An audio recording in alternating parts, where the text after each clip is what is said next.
Kapal penjaga pantai atau Coast Guard Tiongkok masuk ke wilayah Natuna Republik Indonesia. Kapal yang sempat masuk zona ekonomi eksklusif Indonesia akhirnya bergerak keluar Indonesia dengan pengawalan KN Pulau Nipah usai bersih tegang melalui radio. Setelah sempat berada di zona ekonomi eksklusif atau ZEE Indonesia di Laut Natuna Utara sejak 13 September lalu, kapal Coast Guard Cina 5204 terus dihalau oleh kapal KN Pulau Nipah 321. Kedua kapal melakukan komunikasi intensif dengan saling menegaskan posisi dan klaim atas wilayah laut tersebut. Pemerintah Indonesia pun telah melayangkan protes kepada pemerintah Tiongkok berkaitan dengan masuknya kapal Coast Guard. Kemlu pada hari Minggu 13 September 2020 telah melakukan komunikasi dengan Wakil Dubes RRT di Jakarta dan meminta klarifikasi maksudnya keberadaan kapal ke wilayah zona eksklusif Indonesia, ujar juru bicara Kementerian Luar Negeri Teuku Faizasyah. Kapal Coast Guard Cina 5204 yang sempat masuk ke zona ekonomi eksklusif Indonesia akhirnya bergerak keluar ZEE Indonesia dengan bayang-bayang KN Pulau Nipah pada Senin siang usai bersih tegang melalui radio. Tim Liputan Kompas TV. Informasi terkini dari pengusiran kapal Coast Guard China kami tanyakan langsung kepada Kepala Bakamla Laksdia Aan Kurnia. Selamat sore Pak Aan. Selamat sore Mas Ibrahim. Baik, Pak Aan bisa digambarkan bagaimana sebetulnya kondisi di perairan Natuna Utara saat ini Pak? Apakah betul sudah menjauh kapal Coast Guard dari China ini?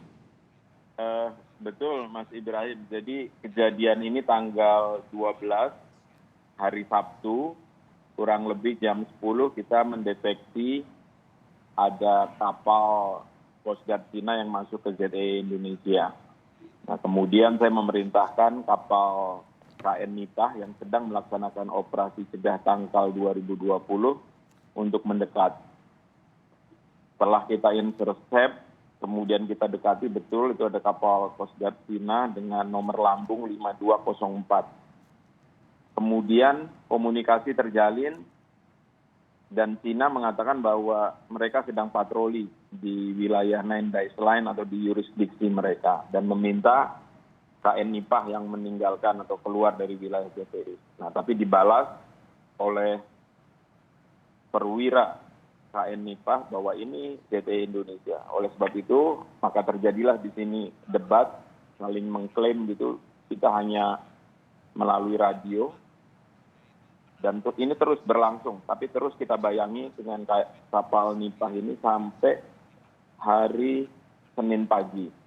Nah, Senin pagi kurang lebih jam 11.20 baru kapal Coast Guard Cina ini keluar dari ZEE Indonesia dan terus kita kawal sampai betul-betul keluar di wilayah ZEE. Dan sekarang alhamdulillah sudah menjauh dan sudah menuju ke utara. Sempat bersih tegang selama berpuluh-puluh jam nih. Pak Aan, apa sebetulnya yang membuat akhirnya kapal Coast Guard dari China ini mundur dari teritorial kita? Jadi waktu kejadian hari Sabtu, kemudian hari Minggu kami melaporkan kejadian ini kepada Bapak Menko Polhukam dan juga kepada Ibu Menteri Luar Negeri. Dan kemudian Ibu Menteri Luar Negeri beserta stafnya mungkin memanggil Wakil Duta Besar Cina yang ada di Indonesia dan terjadi mungkin di sini komunikasi. Dan kita juga tetap bersyukur bahwa Cina akhirnya bisa meninggalkan ZEE Indonesia. Dan saya juga berharap memang tidak ada kejadian-kejadian atau eskalasi yang lebih tinggi lagi. Karena kita juga tahu dengan Cina ini sebagai negara sahabat juga dan kita banyak kegiatan-kegiatan dengan negara China ini. Demikian. Saat ini kapal dari KM Nipah masih berada di Natuna Utara, Pak, untuk patroli? Betul. Ada berapa kapal yang terjunkan untuk saat ini? Kapal Bakamla kebetulan sekarang ada 2. Kami sedang melaksanakan operasi cegah tangkal 2020 dan juga di backup oleh 3 kapal angkatan laut. Baik. Pak Aan, jika kita berkaca di kejadian sebelumnya, di akhir 2019, Coast Guard China ini mereka mendampingi illegal fishing. Apakah ini juga ada illegal fishing atau hanya kapal Coast Guard aja? Kebetulan kejadian yang hari Sabtu dan Minggu kemarin ini tidak ada kapal ikannya. Jadi hanya memang kapal Coast Guard Cina yang dia hanya hover atau dia mengapung di situ dan kemudian sempat lego jangkar juga. Nah, ini yang kita tanyakan. Sebetulnya kalau di ZE Indonesia kapal hanya melintas saja juga itu diizinkan, tidak ada masalah.